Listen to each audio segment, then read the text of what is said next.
Tēnā tātou katoa, good evening. Three Waters is no more. The government today unveiled what it's calling a major shake-up to its controversial water policy, and it'll now be called affordable water reforms. Ownership of water infrastructure will remain local, and councils have been given more of a voice at the table. A major change is the proposed 4 regional public water entities will be expanded to 10 across the country. But possibly the aspect that has caused the most consternation among some, co-governance, will remain as part of the policy, although the Prime Minister didn't want to admit it. Political editor Jenna Lynch has the details.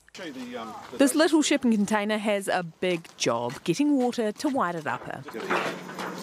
And the little machine inside has an enormous price tag, $5 million. But that's nothing compared to the eye-watering water infrastructure bill the entire country's facing. Here's the guts of it. Up to $180 billion.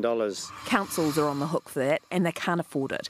It's the problem the government's controversial Three Waters reforms were trying to solve, but they became so much of a problem themselves, they've had to be rebranded. Goodbye Three Waters, hello. Affordable water reform. The government wants to create new water entities to own and manage water infrastructure. That means the debt for that infrastructure will be taken off debt-ridden council books and handed over to the entities, which will start with a fresh page, good assets, and are therefore more attractive to lenders. The entities large enough to borrow much more than councils can. The country can't afford it. The councils say they don't want to do it by themselves. Under the old proposal, there were just 4 entities. The government has increased it to 10 to include everyone. Every mayor is guaranteed a seat at the table. Our concerns still remain around community property rights and the loss of meaningful local decision-making. The trade-off, because the entities are much smaller now, they won't be able to essentially bulk buy as much infrastructure, so things get a bit more expensive than the 4-entity model. We're trading a guaranteed seat at a representative group table that has some influence for quite a significant increase in cost for my people, and that's what troubles me. But the government says every ratepayer in every region will be better off than they are now. For instance, households in the Auckland and Northland regions are on average set to save $2,770 a year by 2054. That's at the lower end of the scale. Households in Gisborne, Hawke's Bay, Otago and Southland on average save over $5,000. The alternative is a significantly higher rates bill for New Zealanders. This government has decided to change the name, change the website, but we're still stuck with Three Waters. It's a dumb policy, we're going to repeal it. The big controversial co-governance bit still kind of exists on what's known as regional representative groups, the mayoral seats at the table. They'll be split 50-50 between council and mana whenua.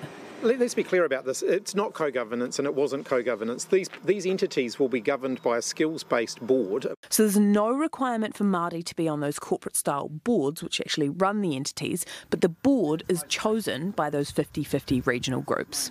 I'm not sure everybody recognises that Māori have a special interest in water that's been established through the courts. The minister confident he's crushed the reset. I think we've nailed it. That, of course, is for the voters to decide.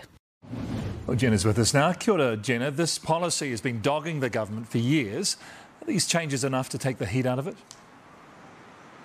The damage has possibly already been done. People that hate Three Waters may not be won over by a rebrand. The government effectively lost the argument on affordable water by failing to say the words affordable water until now. That's led to this watering down of Three Waters, which actually means that ratepayers will end up paying more than under the prior proposals. But that was the trade-off for getting the mayors on board.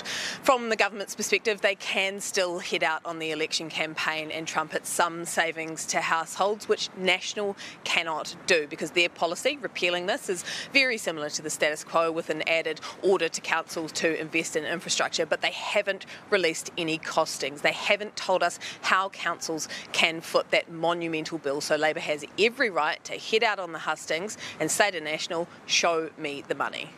Political editor Jenna Lynch, tēnā koe.